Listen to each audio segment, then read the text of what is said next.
With the news coming just one day after Senator John McCain declared himself the presumptive Republican nominee with months to go before the general election, does the senator tonight owe the staff and management of the New York Times a pizza party?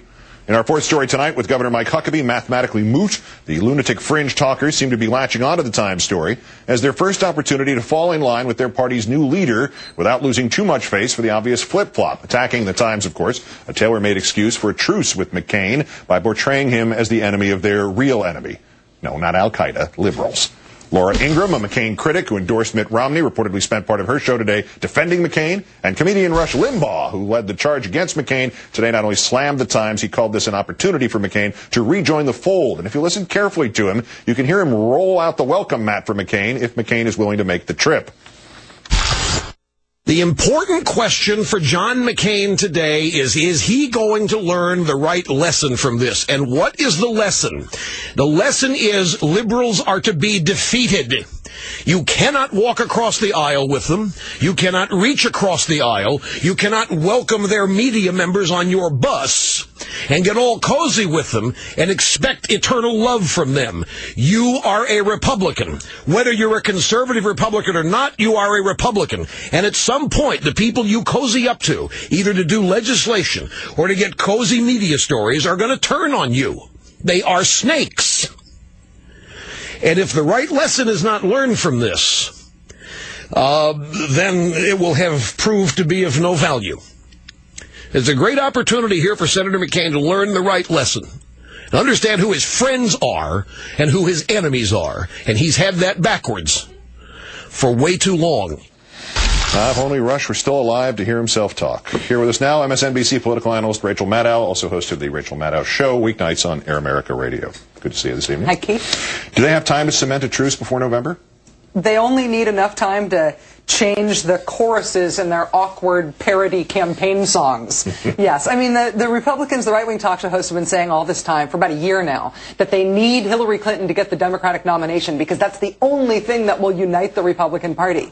They don't need Hillary Clinton. They could unite against the New York Times. They could unite against you at some point. I'm sure will happen in the next few months. They could, unite against any red menace that they want to point at. And this is an example of them doing it and being open and direct about the fact that that's what they're doing. Right. Well, the anarchists. We can go back to 1886. They can run against the anarchists. Sure. So what is, practically speaking, Limbaugh is asking more of McCain than just stand there and be a victim of the New York Times. What is he asking of McCain? He's asking John McCain to play along with the kind of Republican presidential politics that right-wing radio show hosts are comfortable with. He's essentially saying, it's time to play along now. It's time to get in line with the way we do this. Start using Barack Obama's middle name. Start blaming the ills of America and your political problems on phantom menaces like the homosexual agenda or whatever else you want to pick out here. He's essentially saying, pick on the liberal media, get over anything that is in your political DNA that would keep you out of line with the kind of politics that we're comfortable with. Run a George W. Bush presidential campaign. Excellent. Get your vote total down to 27% by using Barack Obama's middle name. One big criticism of this story, and it does resonate to some degree among everybody, why did the New York Times endorse John McCain while it was sitting on this story? Leave that aside for a moment. Yeah. What's the corollary to that?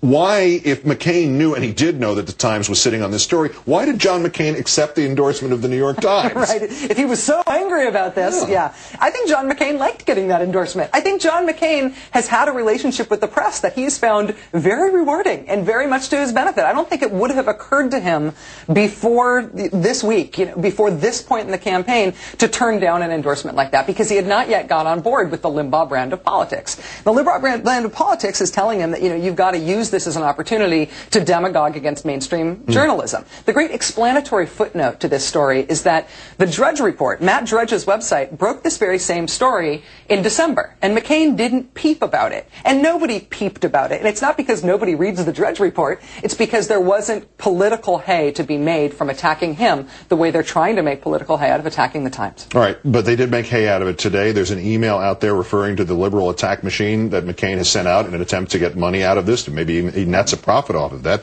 Is it safe to say that his love affair with the media is over in the context of this story? Pregnant pause. Yes, thank you. It seems like he's changing his attitudes about it. It does seem like he's getting on board with the right-wing talk show approach to politics. But you know what?